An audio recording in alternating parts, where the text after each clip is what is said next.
Tetapi kalau ada Tuhan Yesus yang telah berkorban bagi kita di atas kayu salib, itu adalah alasan yang sangat-sangat cukup bagi kita untuk kita bersyukur karena Dia baik.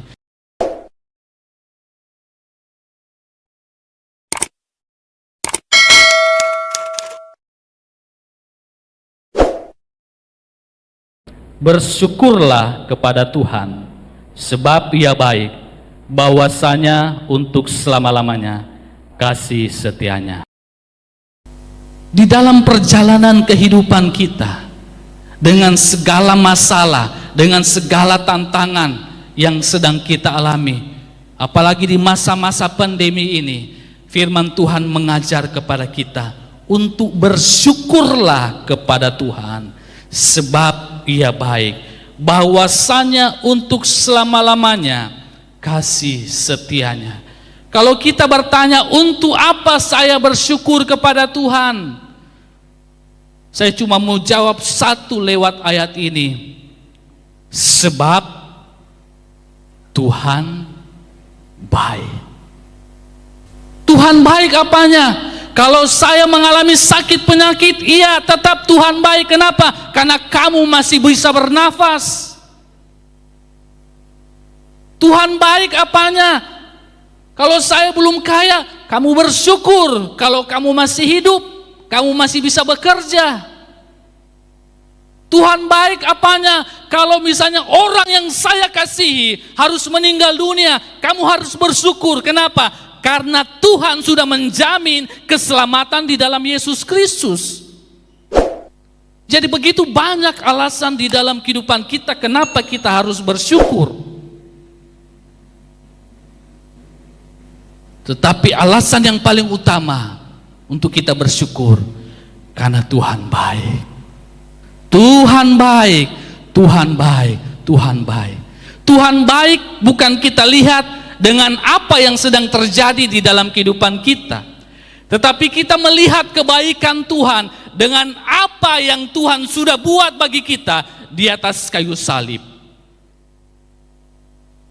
Banyak orang kaya, banyak orang sehat, tetapi ujung-ujung hidupnya kalau dia mati, kalau di luar Tuhan, kalau tidak ada karya salib, dia pasti akan mengalami kematian yang kekal di dalam api neraka. Tetapi kalau ada Tuhan Yesus yang telah berkorban bagi kita di atas kayu salib, itu adalah alasan yang sangat-sangat cukup bagi kita untuk kita bersyukur, karena Dia baik, Dia mau berkorban bagi kita di atas kayu salib. Amin.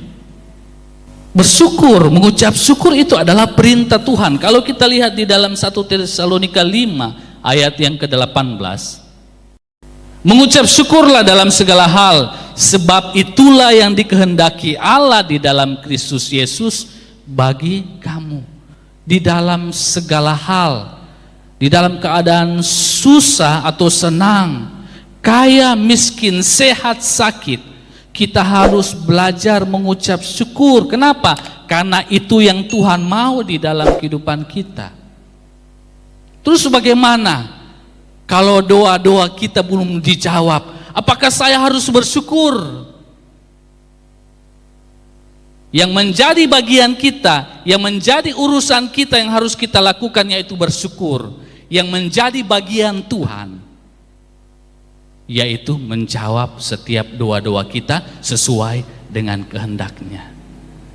Jadi kita tidak menunggu Tuhan menjawab doa kita baru kita belajar bersyukur, tetapi kita belajar bersyukur di dalam keadaan yang sangat-sangat tidak menyenangkan sekalipun, kita harus belajar bersyukur.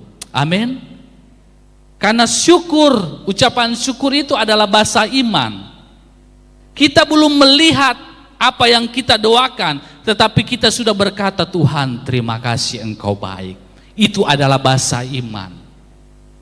Tuhan terima kasih karena apa yang Tuhan buat, apa yang Tuhan rancangkan itu selalu baik di dalam kehidupan saya. Ada sebuah kisah didatangi oleh 3 tamu, kaya, bahagia, dan syukur. Ketika mereka mengetuk pintu, mulai mereka berkata kepada tuan rumah, kami adalah si kaya, bahagia, dan syukur. Kami akan masuk ke dalam rumahmu jikalau engkau memilih salah satu dari antara kami. Sang bapak berkata, kami undang kaya untuk masuk di dalam rumah ini.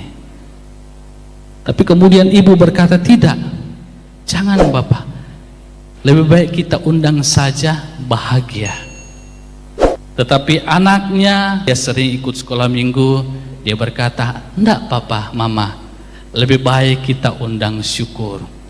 Karena mereka sangat mengasihi anaknya yang satu-satunya, akhirnya mereka berkata, kami mengundang syukur untuk masuk di dalam rumah kami. Ketika syukur mulai masuk di dalam rumah, ternyata bahagia dan juga kaya ikut masuk di dalam rumah itu. Kemudian tuan rumah berkata, kenapa kalian bertiga masuk di dalam rumah ini? Iya, karena kaya itu tidak bisa menjamin kebahagiaan. Begitu banyak orang kaya di luar sana, punya harta yang begitu banyak, tetapi tidak ada kebahagiaan di dalam rumah tangga mereka. Kemudian kebahagiaan itu tidak pernah akan dirasakan oleh seseorang atau satu rumah tangga kalau mereka tidak belajar bersyukur dengan apa yang mereka alami. Karena itu, ketika kalian mengundang syukur, maka kebahagiaan dan juga kaya itu masuk di dalam rumah ini. Orang yang tahu bersyukur, maka dia akan merasakan kebahagiaan itu. Orang yang tahu bersyukur, maka hatinya itu melimpah dengan kekayaan sorgawi.